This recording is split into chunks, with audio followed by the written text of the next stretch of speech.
is Lindsay Allison from GS Mahar Properties and Emerson Rose Events, bringing Trump strategies for real estate to Toronto on June 20th. I'm sitting with one of our keynote speakers, Harry Stinson. Thank you so much for being here with us today. Thanks for coming. Yeah, we're so glad to talk to you today, and we just wanted to know a little bit about your new projects. Well, we have two major projects on the go. One of them is the Gibson Lofts here in Hamilton. It's a sequel to the Stinson School. And like most sequels, hopefully they're better. In movies, sometimes they aren't, but in real estate they are, because you learn a lot from each one. And Gibson School, I think, is going to have the same impact on downtown Hamilton as the Candy Factory did on Toronto's Queen West. I tend to do these masochistic projects that really bring a new flavor to certain areas of the city. The Candy Factory had a huge impact on not just Queen West, but downtown Toronto. And it was a huge leap of faith. It did not follow the norm. It was not a formula. And people were surprised, but pleasantly surprised on what it did to Queen West, which now is the hot area of Toronto. Gibson Street, Barton Street is similar to what Queen Street West was, and I think in 2 years from now it will be what Queen Street West is, and you'll see those value increases. Across the border, we're actually working on a project in Buffalo, which is, well, I'm going to talk about it at the event we have, but it is probably the most phenomenal, largest, most unique project I've ever worked on. And That's amazing. so we're calling it Terminal City. It's that big. Right. Yo, that's amazing. Have you always been entrepreneurial, would you say? I've never had a real job. I started my first restaurant when I was 17. It was a Groning Board restaurant. I think I was 16 for a few days of it. Okay. It was in May, and I turned 17 in June. It was in Yorkville, and it was Toronto's first healthy food restaurant, as it were. No smoking, which was considered quite unique a concept at the time. And this was close to 50 years ago, and Yes. so that was the first. And then after that, I was one of the first to be actually working on condos in Toronto. Before, condos were sort of a disease all over downtown Toronto. In the late 70s and early 80s, it was considered not really serious real estate. Right. And you've really, with the Candy Factory lofts, transformed Queen West as it is. And, people have had the nickname for you, the Condo King of Toronto and Hamilton. At the time it wasn't, it was because I was amongst the first to actually do it that it was easily to be a king when there was nobody else doing it. But I'm not a big developer. And the real kings of development condo in Toronto would probably be a group like Tridel, who are a huge and very professional operation. I'm just a little Mickey Mouse one-man band who does interesting projects. They're so different they stand out. So it isn't the quantity, it's the distinctiveness. Absolutely. And we're super excited to have you at the event and talk about your projects and talk about Terminal City. What gets your butt out of bed in the morning? What motivates you? Nothing. I am not a morning person. I crawl into activity. It has to get dark outside before I have any sense of excitement about the world. Okay. Seriously, I'm a night person, and You're a night owl. I'm a night owl, and my ideas start to flow and when it gets into the evening. But it's at the evening then, as opposed to waking up in the morning, but gradually intellectually surfacing in the evening. It's the sense of creating something that people notice and remark upon. Mm-hmm. The funds are nice if you can generate them, but it's always a challenge. But it's the creative process. It's the sense of having left a mark. Mm. I mean, do you know or remember who created Angry Birds? Actually, no, but I know the brand, right? Yeah, and will you remember it in 3 years from now? If you ask somebody on the street, "What's an Angry Bird?" They look at you. Like, what are you? What are you talking about? It's just a fleeting, meaningless, temporary thing. But buildings, again, an Eiffel Tower sort of building. Look at a building like Falling Water, Frank Lloyd Wright's iconic house. A house. A small house, one of the few things he ever really built. And millions of people a year travel to to this middle of nowhere house that's become an icon. Yeah, and And people will it's come. recognized in a picture. Yeah, people will come all over the world to see those certain things. So They become tourist attractions. Chicago is regarded as an architecture city. yeah, One of the reasons we're looking at working in Buffalo more is that Buffalo is an architecture city. It really is full of amazing buildings that somehow survived demolition. And you don't see that in Canada.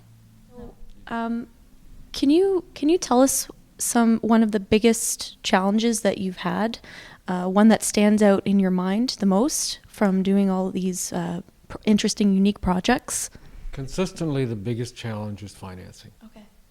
I've been doing sort of leading edge projects now for decades. And each time, it's like I'm reinventing the wheel. Each time the suits look at it and say, well, I don't know, this is pretty unusual. It's like, okay, it's like the Candy Factory. Well, I was in Toronto.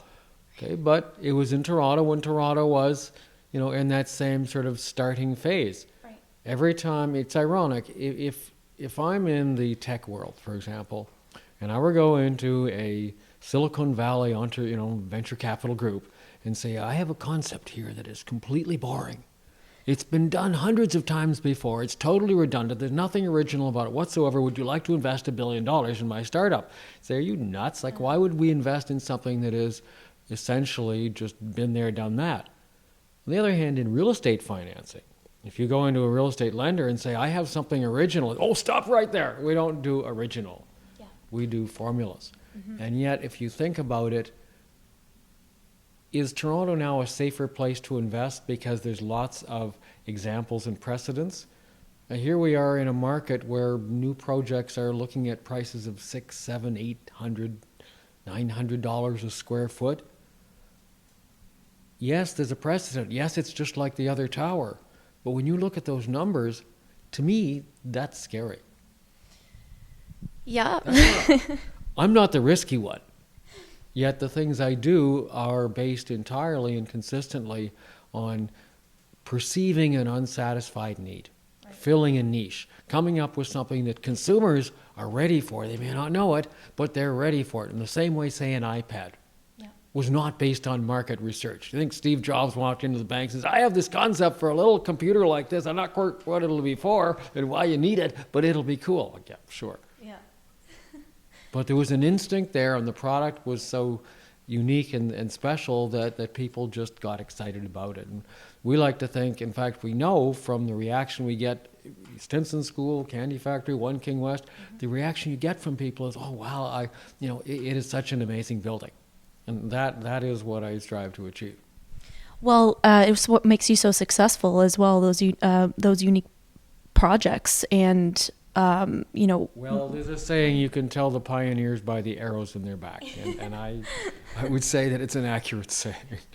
Well, fair enough, but did you have your vertical? Yeah, that's true. And did you, when it came to, let's say, One King West, did you have your eye on that building for a long time? Did you know what you were going to do with that? And the same with the Candy Factory lofts, or was it sort of a spontaneous decision? Most development decisions are a combination of both. Right. There was a spontaneity of seeing that property for sale, which was 5 King, where the tower is built. Right. Seeing that little sliver property available and saying, that location, I don't know exactly what we're going to do with it, but that's going to win. That corner of King and Yonge, that was $2.9 million for a site that we were able to build a 51-story tower on at the corner of King and Yonge. I didn't know the details, but I figured that's going to work. Right. And with the Candy Factory, it wasn't that the Candy Factory itself was the perfect choice. It was a sense of, I need to find a big old warehouse type building downtown where I could reproduce the type of thing you see in Ghosts or Flashdance or any of the movies that were out there, that fantasy loft, New York loft element. I did not know the building. I knew the concept. So when the building came up, it was, yes, that'll work. And the same with Stinson School. I mean, when you come across a school with your name on it, on a street with your name on it, I mean, that was like, I have to figure out a way of making this work. And it was very similar to the Candy Factory in terms of its potential to reinvigorate a whole neighborhood. And Gibson has simply been a sequel to that. So you really have to have an eye for those spots, for those spaces. Instinct is really not based on something that spontaneously comes at you that second. It's based on years, or at least a significant amount of time of developing a sense of what you're looking for. And as you gradually think it through and assemble the elements, at one point you will suddenly stumble across something where you just know they'll all come together. Okay. Well, when you first started, I think one last question what we have is, did you have a mentor, or did you just sort of go for it? I had lots of people who said, that's a stupid idea, Harry. That won't work. That won't work. That won't work. And that won't work as well. You know why that won't work? And, if it survives, if your vision survives all the cynics, those guys in Sesame Street that sat in, was Statler and Hilton that sat in the balcony, if it survives all the cynicism and it helps you to think, no, they're wrong and this is how it will work. But I can't say that there was someone who was sort of a mentor that guided me along. They cautioned me about most of it.